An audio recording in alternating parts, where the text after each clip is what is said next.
Welcome back to Nomad Nomad, Echoes of Adventure, the channels where we take deep dives into some of the world's most important motorcycle journeys from this century and the last. I'm still your hapless host, Geoff Thomas, and last time out, when we delved into the life and times of Robert Fulton Jr., discovering a connection to my grandfather was certainly unexpected.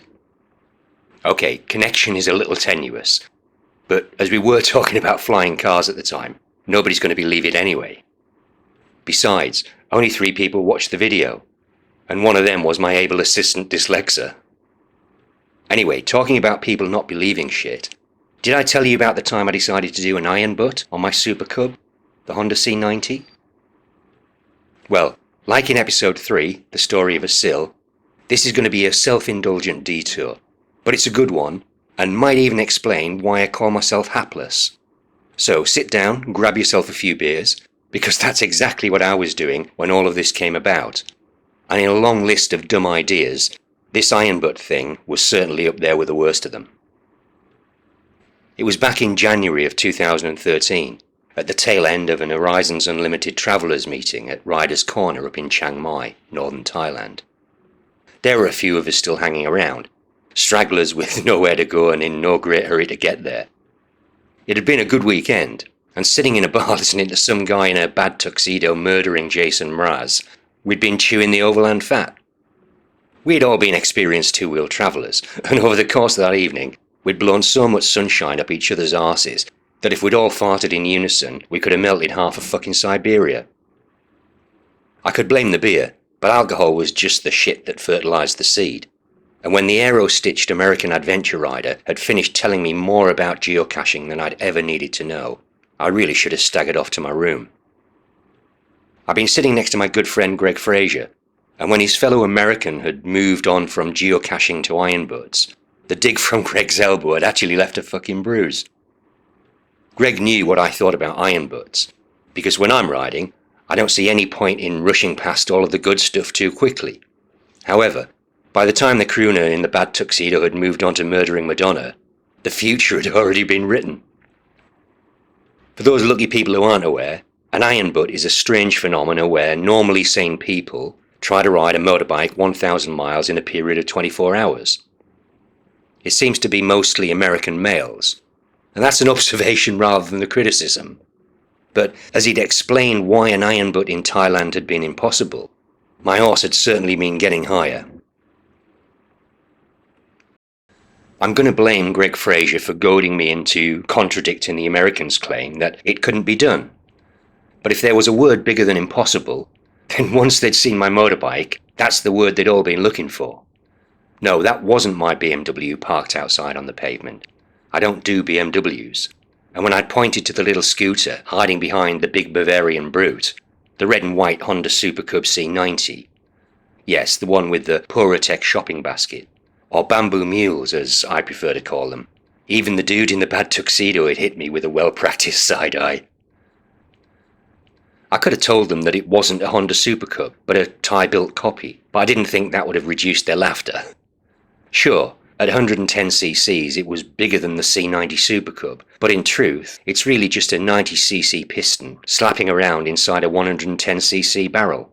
Bit like a piano trying to play in a fucking cathedral. But I wasn't totally stupid, so I told them that it would be a metric iron butt, 1,000 kilometres rather than 1,000 miles. But with a top speed of 75 kilometres per hour on a flat road, they'd all seen that as a reasonable compromise to make. The next morning, the sun rose early and reality hit. I wasn't hungover, but with a 1,000 kilometre ride ahead of me and just 5 horsepower beneath me, it was a good thing that I'd be starting at the top of Thailand and then working my way south to Bangkok. However, as a scenic route from Chiang Mai to Bangkok was only 800 kilometres, I'd had to start with a detour to the north. Thankfully, I enjoy riding when the sun's low in the sky behind me. It just makes me feel good. But what I really don't like are hills, and the north of Thailand is full of the bastards. Being raised in the north of England, I always used to like hills, but that love affair ended when I bought my knockoff Honda C90, because one of the many things that it wasn't very good at was defying gravity. Sure, going down hills is a blast, but climbing them, well, that's a bummer, and by 11 o'clock that morning, I'd seen enough hills to last me a fucking lifetime. I'd been riding for 5 hours, and ended up pretty much back where I'd started.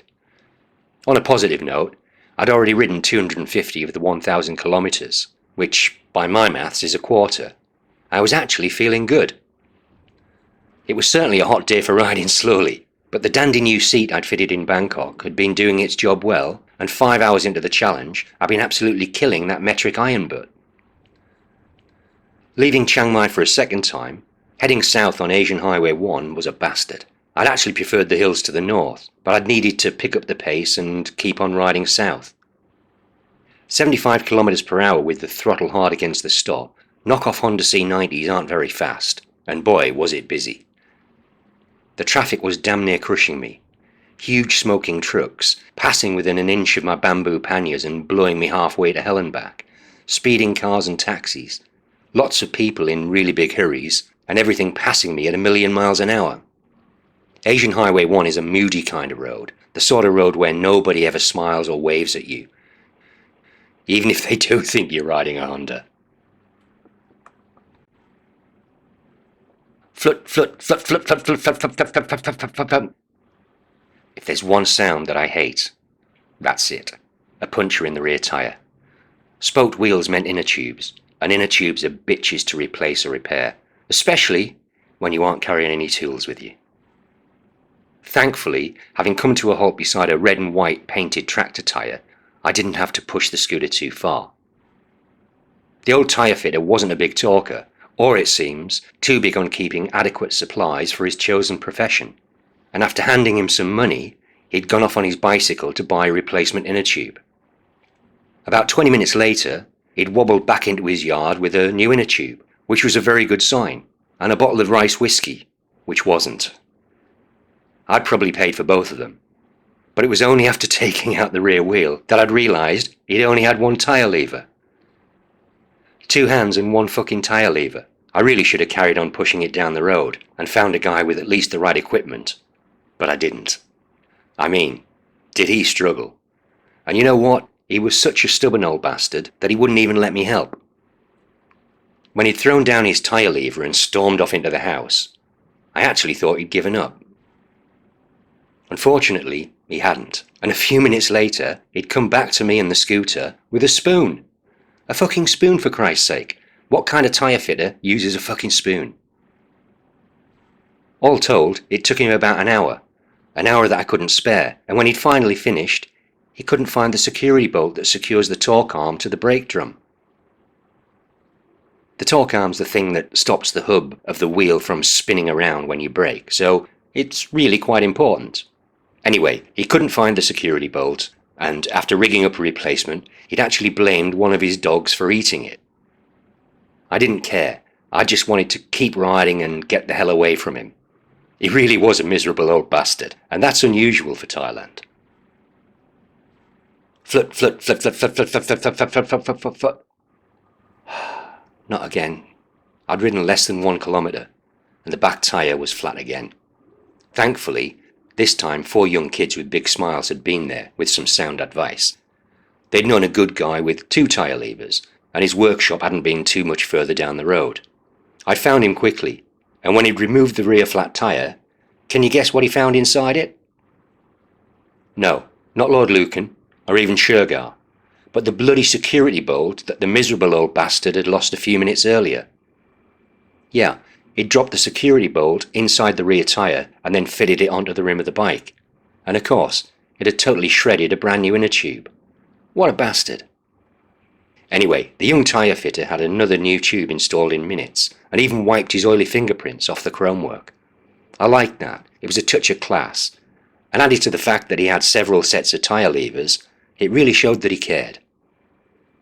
The tyre was fixed, but the racing traffic on Highway 1 was killing my life expectancy, so I detoured onto a smaller, slightly quieter road.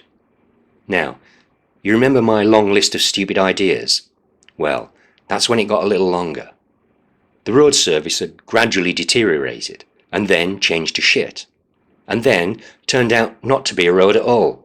Well, at least not a road that would take me anywhere I'd needed to go. Another hour lost, An hour I'd never get back, and by that time it was starting to get dark. The previous night, Mr. Aero-stitched BMW had laughed at the bamboo baskets on my bike, and with hindsight, maybe he'd been right. The knockoff C90's tiny headlight shone right into the basket on the front, and reflected straight back onto the tiny windshield, and I honestly couldn't see shit. I should have stopped and taken the basket off, or at least removed the windshield, but I hadn't. That old tyre fitter, the guy with one tyre lever and a spoon, he'd got to me. I was trying to out-stubborn the miserable old bastard, so instead of fixing the problem, I'd just thrown caution to the wind and carried on into the night. Having never intended to go riding after dark, a trait shared by many Honda C90 owners, I'd also neglected to bring any goggles with me. I'd had my fake Ray-Bans, but even I know that sunglasses at night weren't the best idea. It was Thailand, so the night air was full of flies, mosquitoes and big-ass moths. So I just squinted my eyes and kept on riding south like a lunatic. I can tell you, even at those speeds, I really hadn't felt comfortable riding with my eyes closed. But I'd still been 300 kilometres short of the 1,000, and there was no way I was going to let myself fail. Back on the main highway, midnight had come and gone. I'd ridden into tomorrow, and in contrast to the scorching heat of the day, tomorrow had been colder than a witch's tit. I'd stopped and searched through my luggage. I hadn't been carrying much. You really can't on a knockoff Honda C90, but after pulling on every piece of clothing I'd had with me, I still hadn't been warm. I'd wanted to find a hotel, to end the madness and admit defeat. But at the time, I'd still been determined to out-stubborn the old tyre fitter, and prove the aero-stitched BMW rider to be wrong. Petrol stations were closing, but thankfully the scooter runs forever on a full tank, which is 3 litres of fuel. Well, with a top speed of 75 kilometres per hour, it actually feels like forever. Every time I'd stopped, I hadn't bothered even getting off the bike. There'd been little point, and on the times that I had climbed down, my body had remained frozen in the rigid riding position. I'd probably looked like a madman, loitering by the side of the road, shivering like a bastard, and standing like a guy straining to have a shit with his pants still on. Honestly, by that time I hadn't felt good at all, but at least there'd been nobody around to see me. In the early hours of the morning, I'd had that road to myself. Nobody else had wanted to share it with me. Probably because most other people weren't so fucking insane. Now, tiredness does funny things to you, but I swear someone had been deliberately teasing me. They'd been altering the signposts and moving each mile marker a little further away from the previous one. I hate it when people do shit like that. It's just not fun when you're heading home after a long day in the saddle. Now, small bikes are easy to manhandle, especially when you're exhausted, but they really don't give you much room to move around, and when I become too stiff and seized to change gear, I just left it in fourth and hoped that I wouldn't need to climb a hill or stop. Passing the town of Ang Thong, I'd been 2 hours from Bangkok, and Ayutthaya just 1 hour away, which under normal circumstances would be a pleasant one-legged jog. I'd always been confident that my reasonably priced scooter would make the 1,000 kilometres with time to spare, but at that stage, I honestly hadn't been sure if I'd make it. I'd been the weak link in the chain, a crumpled mass of flesh and bone, a broken man dreaming of Corbin seats and BMW ergonomics, a victim of his own stupidity, and, it must be said, Dr. Gregory fucking Fraser's warped sense of humour. Actually, I really shouldn't blame Greg, but as he'd bought most of my beer over that weekend, I certainly will. Then, after 19 hours and 50 minutes of riding, I'd finally crossed the canal and ridden into the industrial suburbs of Bangkok, and when I'd seen my apartment building growing from the gloom, I'd never been so happy to see home. Dawn hadn't arrived, but the area was already waking up to a new day, and after finally pulling to a halt and killing the scooter's tortured engine, I'd ridden 1,127 kilometres, which is about a pubic hair over 700 miles, all at full throttle and some of it on sand, and taken a little less than 20 hours to do it. My knockoff Honda C90 hadn't missed a beat, and leaving everything unsecured on the bike, Inside of the apartment block, the wait for the elevator had been the longest in history. Reaching my floor, I'd hobbled along the passageway to my apartment, and as I'd opened that door, Dyslexa must have come out of hibernation. She'd been relieved to see me arrive home safely, but after 1,000 kilometres in less than 20 hours, not half as relieved as I'd been to be off Asian Highway 1 and that tiny fucking scooter. So there we have it, a metric iron butt on Asia's roads. And although there were no rewards or certificates to hang on my wall, when the feeling had finally returned to my tortured body, I'd been filled with a strange sense of pride. You don't need a huge bike or months of vacation time and planning for an adventure, and even though the journey from Chiang Mai to Bangkok was pointless, it had reminded me of riding my first street legal bike as a teenager. Of course, unlike in my teenage years, my recovery time was far longer than the journey, but each time I throw a leg over the scooter, I still get a little tingle of nostalgia. I don't think I'll be attempting any real iron butts in the future, but maybe that ride has given me an insight into why so many other riders do. Anyway, thanks for following along on this 75km/h journey, and as always, if there's a journey or character that you'd like to hear more about, then leave a comment below and let's see where it takes us. So as always, I've been your hapless host, Geoff Thomas, encouraging you to ride safe, leaving more smiles and miles behind you. So until next time, bye-bye now.